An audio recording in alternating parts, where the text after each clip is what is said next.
అంటే రావణుడు అన్నాడు, వాళ్ళందరూ 100 యోజనములు దాటి వచ్చేశారంటున్నారు కదా, ఒకసారి నాకు చూపించండి, వాళ్ళని చూస్తానన్నాడు. సరే పదమన్నారు. ప్రాసాదం ఎక్కాడు. ఎక్కి నిలబడి ఏది చూపించు, వాళ్ళల్లో ఎవరో నాకొక్కసారి చెప్పు అన్నాడు. అదిగో రావణ అక్కడ చూడు, అదిగో పక్కన కనపడుతున్నటువంటి వాడు సుగ్రీవుడు, అదిగో చూశావా గద ఎత్తి అరుస్తున్నాడు, అవసరమైతే పులివెందులైనా పోటీ చేస్తారు, రారా రావణ పైకని. ఆయన అక్కడ అరుస్తుంటే ఇక్కడ లంకాపట్టణంలో ఉన్న అంతఃపురాల యొక్క ప్రాసాదములు గోపురములు కదులుతున్నాయి.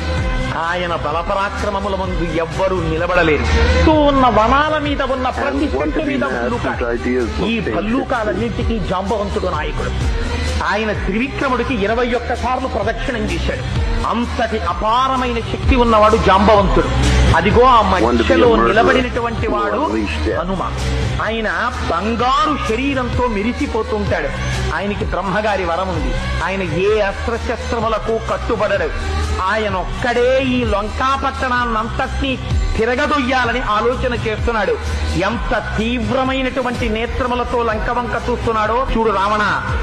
ఆయన పక్కన ఉన్నవాడు నల్లటి నీలమైనటువంటి శరీరంతో మిరిసిపోతున్నాడే, పద్మాల లాంటి కన్నులున్నాయే, ఎడమ చేత్తో కోదండం పట్టుకున్నాడే, వెనక అక్షయబాణ తూణీరములు కట్టుకున్నాడే, ఆయన పేరే రాముడు. ఆయనే జనస్థానంలో 14,000 మంది రాక్షసుల్ని ఒక్కడే కొట్టాడు రావణ. ఆ రాముడి ఇవాళ వచ్చేశాడు లంకాపట్టణం మీదకి. ఇంకా నువ్వేమి యుద్ధం చేస్తావో ఆలోచించుకో. ఆయన బహిప్రాణం లక్ష్మణుడు. ఆయన నిరంతరం అన్నగారిని కంటిని కనురెప్ప కాపాడినట్టు కాపాడుతుంటాడు. రామతుల్యమైన పరాక్రమం ఉన్నవాడు. ఎన్ని అస్త్రశస్త్రములు రాముడికి తెలుసో అన్ని లక్ష్మణుడికి తెలుసు. వాళ్ళ కోదండము నుండి ఆ బాణములు వినిర్ముక్తమైతే కాపాడగలిగిన వాడు వేరొకడు ఉండడు. అటువంటి రామలక్ష్మణులు, ఈ సైన్యము అంతా వచ్చింది.